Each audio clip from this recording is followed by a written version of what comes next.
Wisława Szymborska, nic dwa razy po śląsku. Nic dwa razy się nie trefią i nie trefi. Z tej przyczyny porodziliśmy się bez wprawy i umrymy bez rutyny.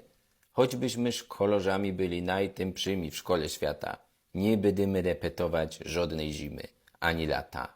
Żaden dzień się nie powtórzy.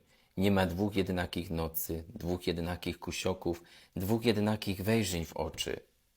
Wczoraj, kiedy twoje miano ktoś wymówił przy mnie głośno, tak mi było choby roza, bez otwarte wpadła w okno. Dzisiaj, kiedy są my razem, odwróciła twarz ku ścianie. Roza? Jak wygląda roza? Czy to kwiatek? A może kamień? Czemu ty się, zło godzino, z niepotrzebnym mieszasz lękiem? Jerześ? No toż musisz minąć. Minąć?